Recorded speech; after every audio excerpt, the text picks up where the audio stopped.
Now, what type of medical gases do we have in hospitals? We surely have oxygen, right? Because we have to ventilate the patient. What other gas can we do? We have nitrous oxide, because we have to anesthetize the patient as well, and nitrous is still commonly used for that purpose. And again, we have nitrogen. And why do we use nitrogen in operating room? What would we need this gas for? Well, we can use it to power some saws and drills, and we have carbon dioxide again for laparoscopic surgeries. So we have all these gases, and it can happen that that there is a hazard and we don't have oxygen supply, and there is a disruption in that, and that would be actually very dangerous to the patient, because patient is being ventilated on oxygen. Sometimes lack of nitrogen can also nitrous can also occur, and that would also lead to morbidity, because patient may have awareness. And sometimes, very rarely, although we'll see why this does not occur as often as it used to, very shortly, is that these two gases, the lines can switch, and then we don't know whether we are giving nitrous oxide to the patient or oxygen to the patient. So this is why it is important that we have a very safe method of acquiring these gases and then storing them and delivering them to the patient. The most important gas that we have is oxygen. And how do we get it? We get it from the environment. And we all know that we have air in the environment, and through fractional distillation of air we get oxygen, right? Again, and what happens is that hospitals have an inlet somewhere close by where air is sucked in, and then it is liquefied. It is liquefied at about 200 degrees centigrade, right? And at that temperature, almost all the components of the air, because there is a mixture of gases, they get liquefied as well, and then they are moved to the fractional distillation column, where they are heated again, and all of the components of air they can be removed. We have oxygen, we have argon, and we have nitrogen. We have argon. I think the argon is somewhere about, I think, 0.9% or on the ballpark of figure, which is very close to this. Oxygen, as you all know, it is 21%, and nitrogen is, I think, very close to 75%. And so this is how we can separate these gases out, and we can get our oxygen. Now we have got the oxygen. How we are going to store it?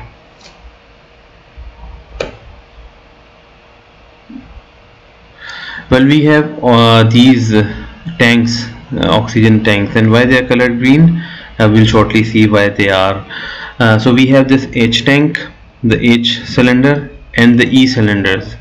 Most small hospitals, they store the oxygen in two separate banks like this in H cylinders, right? They have H cylinders here. These are our H cylinders. And most hospitals, they store, the small hospitals actually, they store this oxygen like these, right? And they are connected through a manifold. Here is the manifold. Here you can see this is the manifold, and only one bank is being used at a time, right? And the number of oxygen cylinders, the H cylinders, they can increase or decrease. It depends upon, again, the demand of the oxygen that a hospital has. And the manifold has some valves, and these valves they reduce the cylinder pressure, which actually is approximately this 22,000 pounds per square inch to line pressure, which is about 55 plus minus 5 pounds per square inch. And when bank is empty, this is automatically switched to the other bank, right? So I've talked about pressure here, and let me first tell you what a pressure actually is. So what do we mean by pressure? So in terms of gases, what we have little molecules which are very far apart when we are talking in terms of ideal gas. Well, ideal gas is a gas which doesn't exist in reality, but it obeys certain laws, and these laws are very useful for us.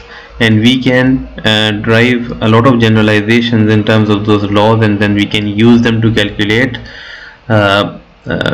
things that are very relevant to us in the practice of anesthesia and science in general. So we have these little molecules of gases which you can assume here that we have, and then we have a surface where they exert their pressure. They strike that surface and then they exert a force which is per area. This could be thought of as an area, right? And this is the force that is being applied. The result, these are small, the sum of all of these small little forces that could be termed as a force, or a force total we can call it. And then if it is applied on an area, we call it pressure, right? So I think all of us have that intuitive idea of what pressure actually is. And here they have used pounds per square inch. We also use kilopascals or pascals, which is the SI unit of pressure. Again, another is an atmospheric pressure, ATM, or atmospheric pressure, ATMs. This is about 760 millimeters of mercury at sea level, and this is also this equals to 1 atmosphere. And 1 atmosphere, I think it is about 101.6 millimeter. 6 kilopascals will be equal to this, right? So we have this.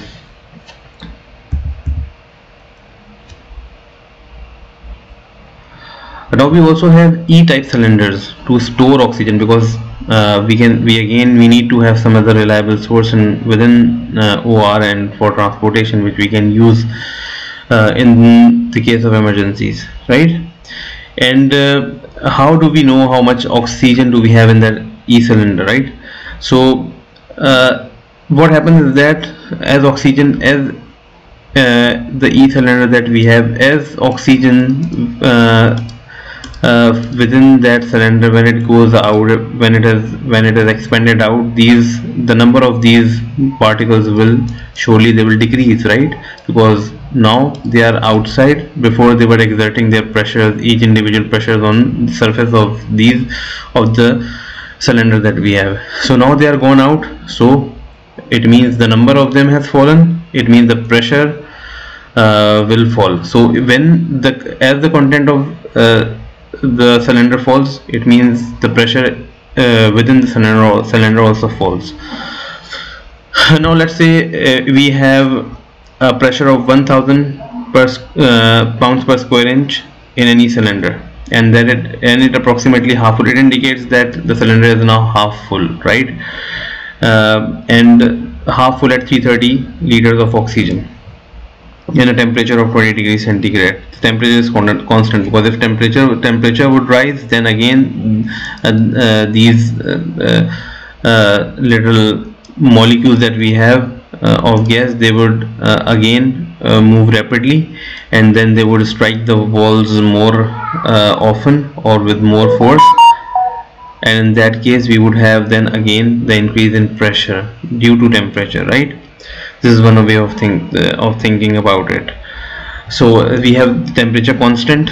Now if we have this, and if we exhaust this gas about 3 liters per minute, and the content of gas is about as it is written 330 liters per minute, how long would it take for it to be fully empty, right? So it is very easy. What would we do? You would just do 330 liters by 3 liters, right? 330 liters per 3 liters. Sorry, this is not minute. This is 3 liter, and this is 3 liters per minute. And so we are going to get about, these will cancel, and we will have about 110 minutes. It will take 110 minutes for it to fully empty, right? And there's another feature of these E-cylinders. They have this plug here, which is made up of Woods metal. Now what is the Woods metal? Woods metal is an alloy.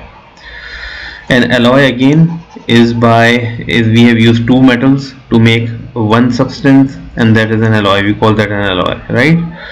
An alloy has some properties that we need as safety features.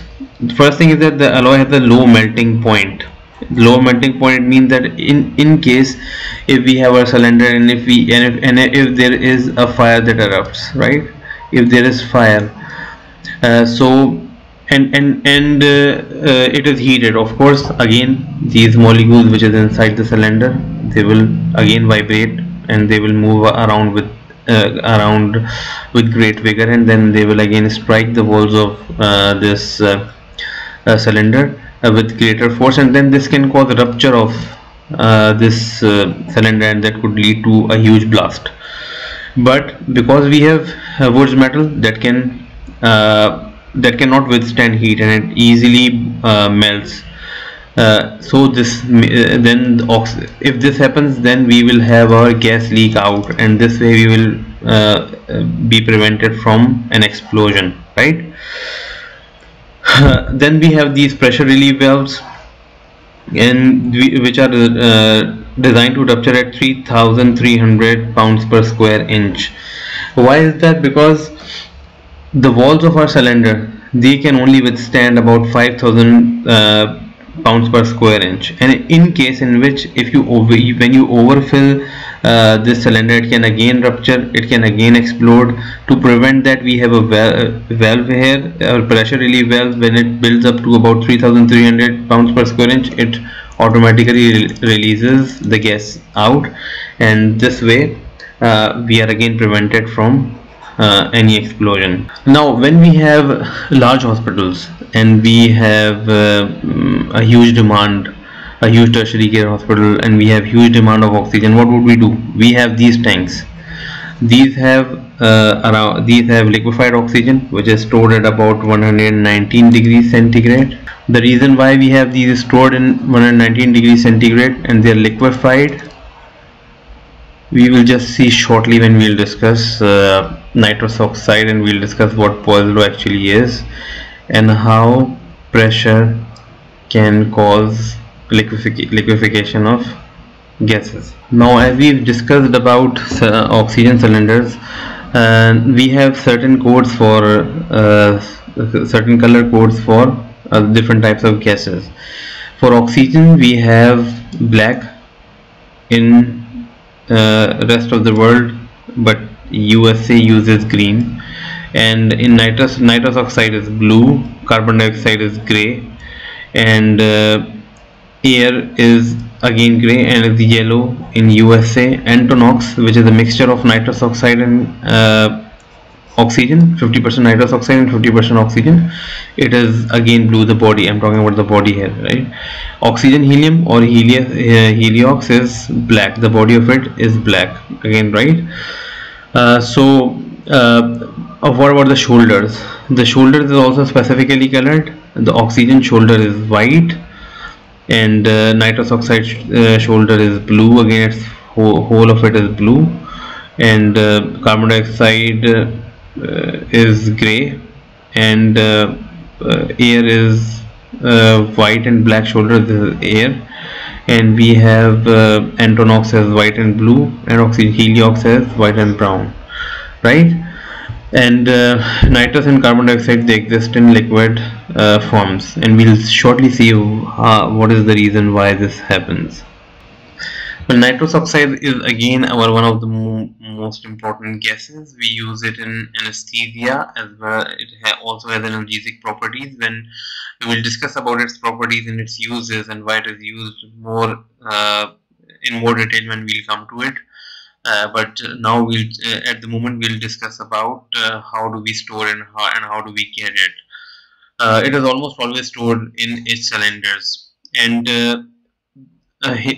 now I want you to read this carefully, because the critical temperature of nitrous oxide is about 36.5 degrees centigrade, and which is above the room temperature. Of course, the room temperature, as we'll come to it, we'll see that it is about 20 to 24 centimeters, 26 or 24 4 degrees centigrade of the operating room. So it can be kept liquefied without an elaborate refrigeration system. And in oxygen, when we were discussing an oxygen cylinder, the large oxygen cylinder, we saw that it was stored at 119 degrees centigrade. And what is the reason why we had to cool that cylinder to this temperature, and why can nitrous given some pressure liquefy at room temperature? So we'll discuss this important concept of critical temperature. Critical temperature actually is the temperature at below which critical temperature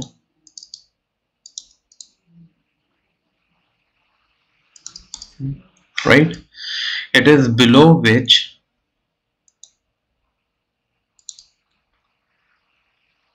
a gas cannot be liquefied, right, no matter how much pressure you put on it,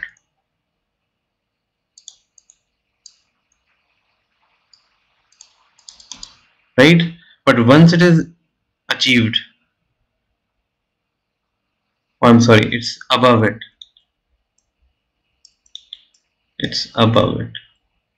above which a gas cannot be liquefied no matter how much pressure you put on it, right?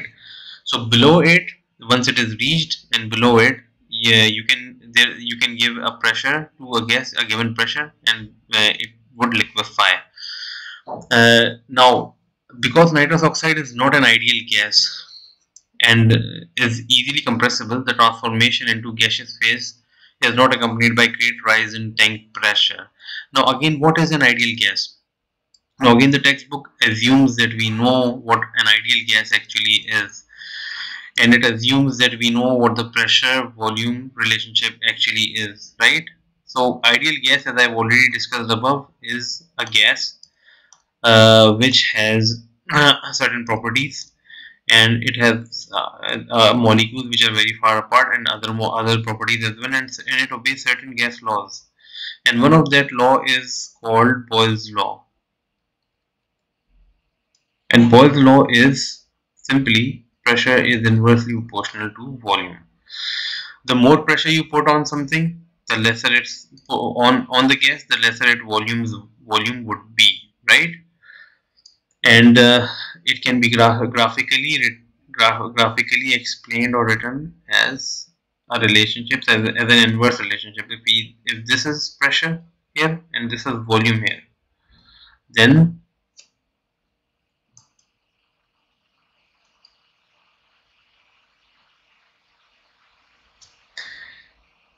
we will have this inverse relationship. And again, temperature here is constant, right? Temperature is constant, again for the same reason which I have explained just above. So at a given when pressure falls, volume increases. When pressure increases, volume falls. But again, it can never be zero, right? It approaches the minimum that it can get. But this is the ideal case. This is the Boyle's law, right?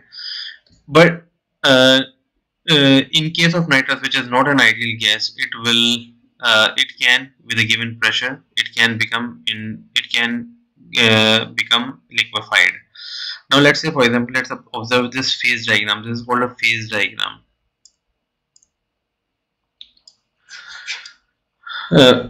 If you get to the physics of it, what actually happens is that when you apply pressure to a system, let's say for example this is a gas, this is a container, and this is a piston here, right? And these are gas molecules, right? They are far apart, they are happily living away from each other, right? And as you compress it, they will come closer to each other. They will have to do that, and then closer still. And what happens that when they come as close to each other that they can experience the intermolecular forces. They can again form bonds, and they can liquefy, right? So this will happen here, but this should be below critical temperature, right? So this is the phase diagram which shows again our pressure volume relationship as in the Boyle's law. Again, this is for nitrous oxide, and nitrous oxide is not an ideal gas, so it would obey this uh, instance of physics here. What happens is that 36.6 here is written, but 36.5 is what our textbook says. So at this bit above that, as we have discussed the critical temperature, no matter how much pressure we apply, no matter how much pressure we apply, it will never be a liquid, and we can see that it is existing in gaseous form. But when the critical temperature is reached, we can see that at about this 72 bar, something about I think this right, at this pressure 72 bar, it has turned into a liquid, right? So this is the reason why nitrous can exist as liquid in its tank.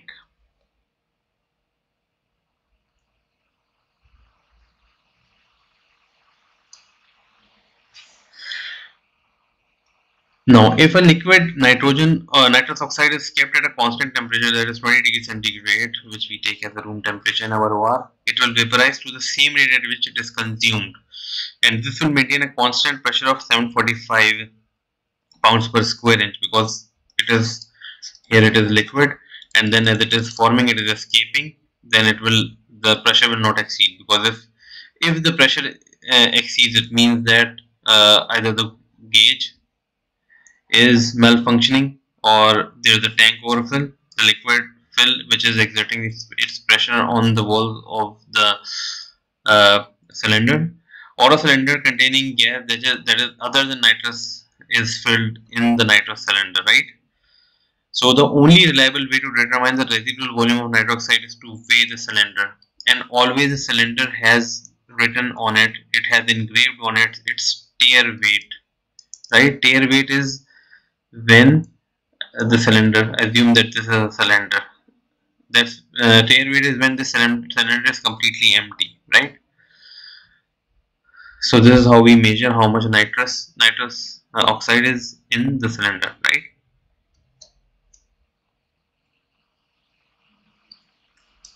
Now another important gas that we have is medical air. And why do we need medical air for? What do we need medical air for? Well, we need medical air first of all for ventilation. We try to not use 100% oxygen, 100% O2 in patients, and the reason why we don't do that, we learn when we'll come to it, okay? And the secondly, that it is used in as a driver in medical equipments. But the pressure requirements for the pressure requirements for both of these are different. When it is given to the ventilator, it is given at the 400 kilopascals, and when it is given to the medical equipment, it is given at 700 kilopascals, right? But how do we get it? We get dehumidified, but unsterile air is provided to the hospital pipeline system by compression pumps. Now we have an air intake somewhere, and there is a air compressor, and it gives the air to the condensation trap, and then a receiver where it is the condensation where the particulate matter that can be condensed, that can be trapped here, and then we have a dryer then we have a filter. From that filter we have this pressure regulator, which again sends it to the 400 kilopascal to 700 kilopascals. Now this should be away from the vacuum exhaust vents, and what is the reason why this is the case? This is the case because vacuum exhaust vents, as we will see shortly, that they are centralized, and they do actually work at certain or separate points in the hospital, and they can get contaminated. Now if there are these two, if this exhaust if the vacuum pipe or the air pipe are close together, the air can intermix because of the pressure gradient between these two.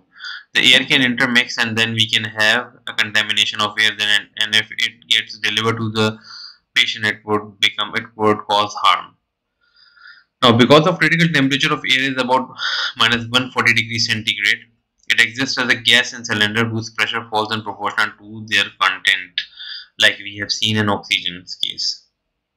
Another important gas we have is nitrogen, and again, as we have discussed, there it is used to drive operating room equipment such as saws, drills, and surgical handpieces. And nitrogen supply system incorporates either the use of H cylinders, or which is connected by manifold, or a wall system supplied by similarly by a compressor driven central supply, as in the case of medical air here.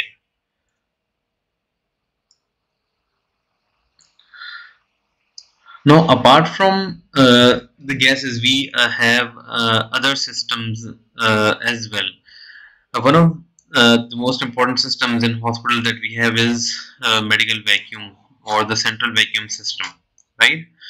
A central hospital vacuum system usually consists of independent suction pumps, each capable of handling peak requirements, right? So we have this, let's say for example, if this is a hospital and these are certain rooms, certain points, and we have suction in each room which goes on to the main suction, and then it gets delivered to where it can be disposed of, right? So this is how, and this is again in, let's say for example, if we in a hospital, you would have seen, if you have worked that these are certain ports that we have. We have a port for oxygen, we have a port for nitrous, and we also have a port for a suction.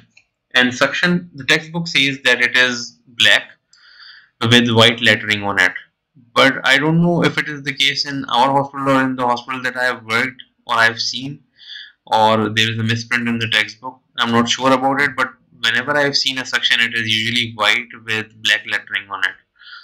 So this is something that I think should be double checked.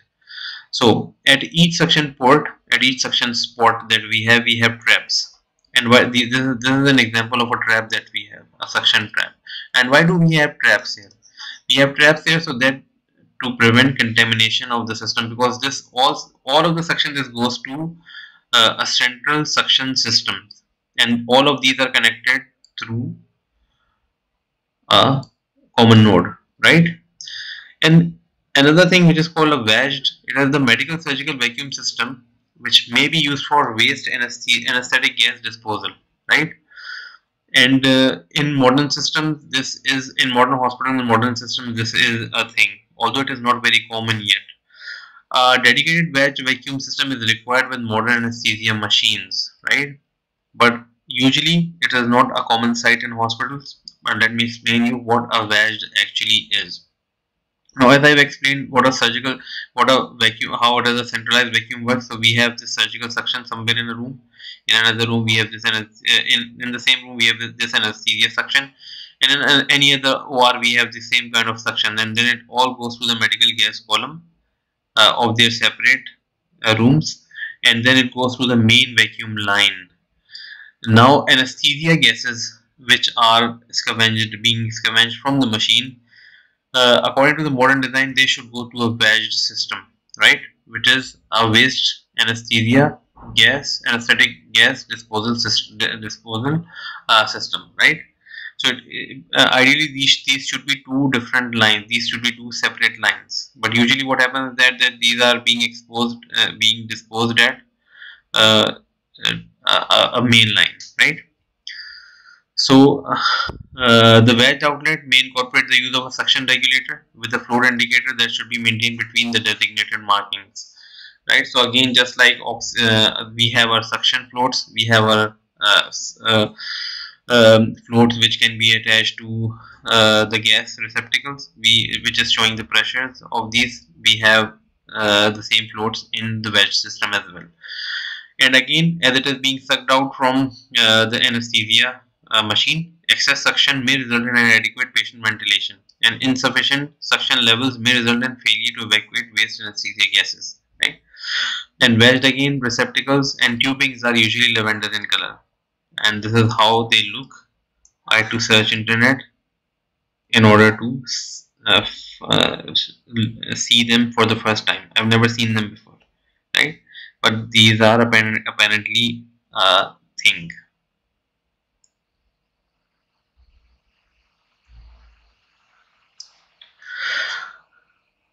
Now another gas we have is the carbon dioxide, and many surgical procedures are performed using laparoscopic procedures are performed and robotic assisted techniques.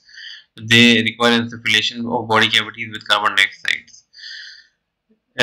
And carbon dioxide again is an odorless, colorless, non-flammable, and slightly acidic gas. We know that it is an acidic gas because of rising PCO2 can cause respiratory acidosis, right?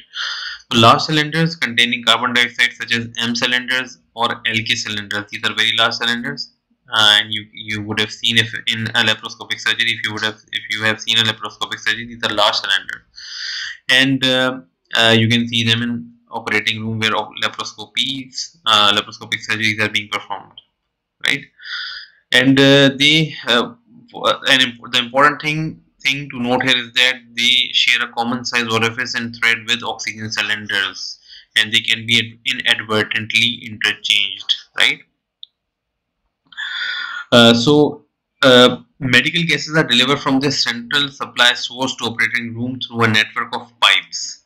And these pipes, now we have discussed about the supply, how these are being stored and how these are being delivered, and now they are being delivered through the pipes to the ports where they are needed, where the connection of anesthetic workstation would require them to be plugged, right?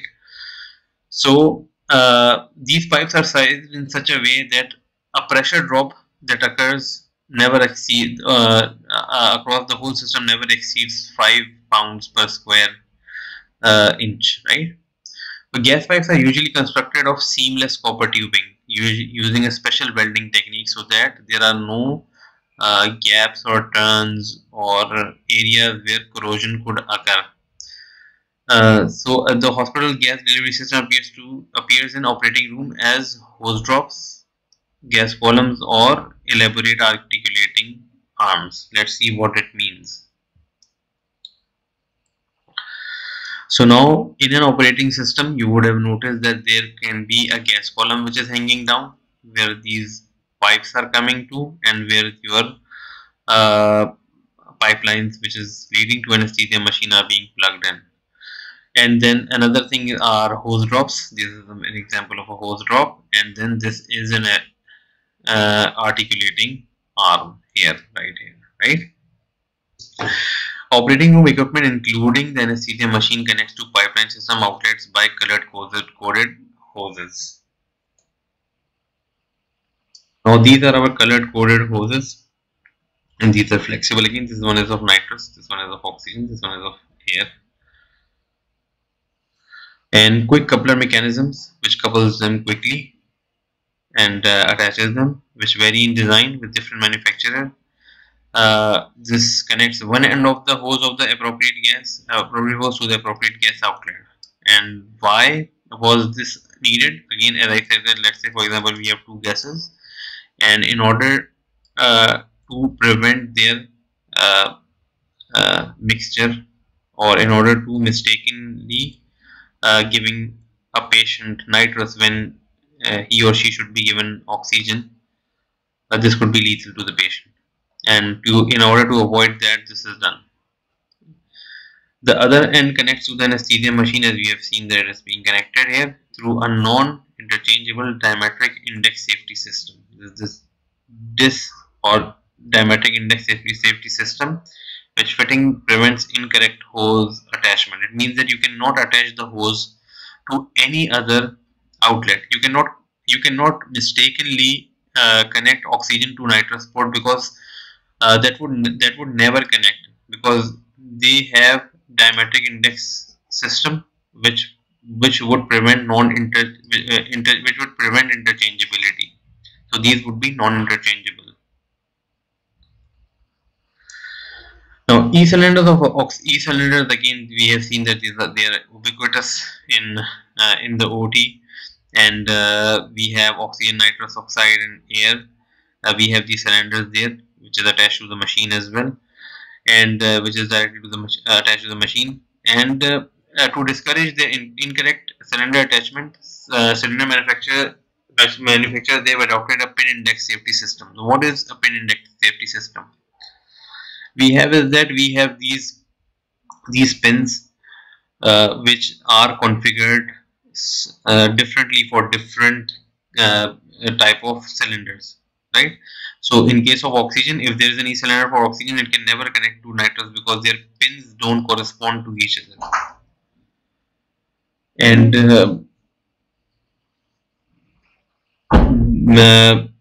now this system can fail as well, right? This system, how can this fail? If let's say for example there is a connection between those two, and there is a Bodoc washer could go here just to prevent the leaks, right? If there are multiple washers they are placed between the cylinder and yoke, it prevents proper engagement of the pins, and so this would defeat the pin index system here, and so this must not be used, right? And the pin index system is also ineffective if the yoke pins are damaged or if cylinder is filled with incorrect gas. Of course, if we have an oxygen cylinder filled with nitrous oxygen, we cannot get around with it. A pin index system would not help us with that kind of a blunder. Now, when it comes to main, the functioning of medical gas supply sources and pipeline system is constantly being monitored, right? And we have these, we would have seen, I think, outside of the OTs or just in certain place which is accessible to the central system. We have seen these type of monitors where we have the pressures and the FiO2 or pressures being or the percentages of oxygen, which is the pressures of oxygen basically, which is being given monitored, right? And they have light signals as well, as you can see, and they have audible signals as well. So when the pressure is abnormally high or low, this could give off oxygen alarms, and if you would have experienced in an OT, it is a very uncomfortable place. OT is a very uncomfortable place to be when this goes off. The central low oxygen alarm goes off, right? And modern anesthesia machines and anesthetic gas analyzers, they also continuously measure the fraction of inspired FiO2. But there is one thing to note that this FiO2 monitor is proximal to the patient. So if this is your patient lying down, and patient is intubated, and it is connected to the machine. So if there is oxygen, if FiO2 falls here somewhere through the kinking of the tube or some other thing, then or disconnection of some of the sort, then they will not be useful here. They're only concerned with the central system of delivery of gases here.